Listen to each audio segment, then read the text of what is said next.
But experts say there's thousands of ways snakes can get in. All they need is an opening the size of your fist.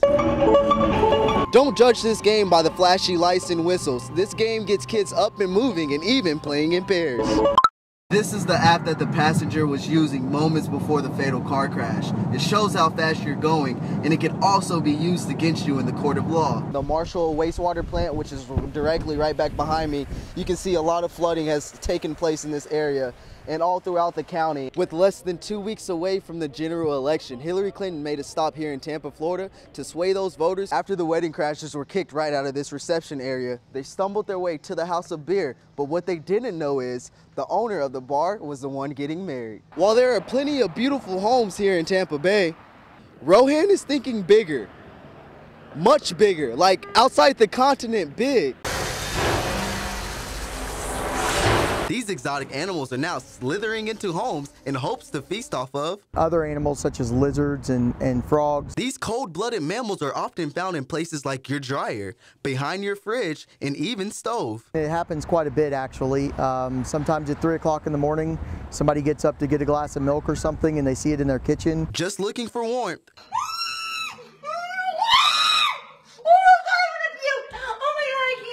In a Wesley Chapel community Facebook post, someone posted a video pulling a dead snake from inside their dryer. Sarasota Animal Control Officer Nicole Osborne captured this snake right behind a couple's dryer in the Palmer Ranch area. Events like these is where snakes happen to get inside of your house, but experts say there's thousands of ways snakes can get in. All they need is an opening the size of your fist. But luckily, one expert says there are ways to keep them out. Enough is enough! I have had it with these snakes. This is what living in Florida does. Dryer vent covers, you can buy them at Lowe's or Home Depot. We install one that's metal that's good for rodents and keeps rodents and frogs out of there. And usually if it keeps that out, we've never had a problem with a snake getting in there. Hopefully, these creepy crawlers won't be landing near you. Reporting from Tampa, Chris Grisby, Fox 13 News. It's something many young people are guilty of. It's definitely a game. People definitely try to see as fast as they could go. Using your phone while driving is known to be dangerous, but apps like Snapchat are making it more difficult for people to resist. It's super dangerous. It's super dangerous. And they're looking at their phone, seeing how fast it says on their phone, instead of even looking at the road. The popular app captured the moments before a fatal car crash Wednesday night that led to the death of 5 people.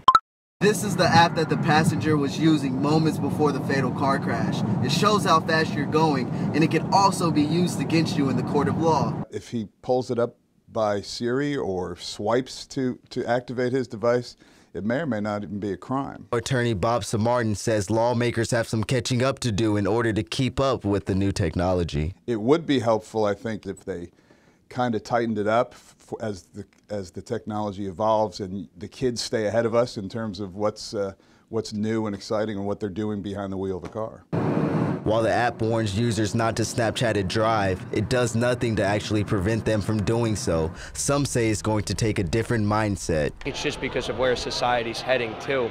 Just how accustomed and how adjusted we are to our phones, and how it's just something that's just so natural. Under the Florida state law, you can't be charged for speeding on Snapchat while driving, but Samartin says that you could possibly face a non-criminal, non-moving violation. Reporting from Tampa, Chris Grisby, Fox 13 News.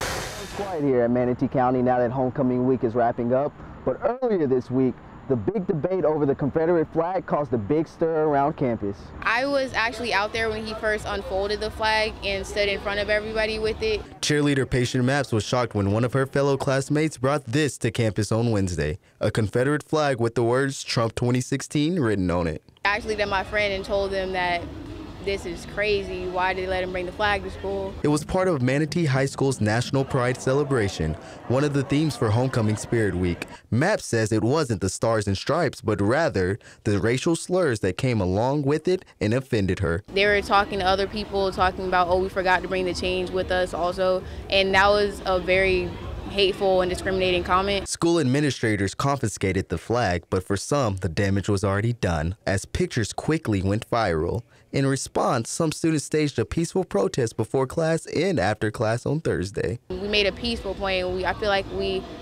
made our point how we wanted it to come across. But heading into the big homecoming game, school administrators did not want students making their point in a disruptive way. They cracked down on the protest. Everyone calmed down because they threatened to take away our homecoming activities.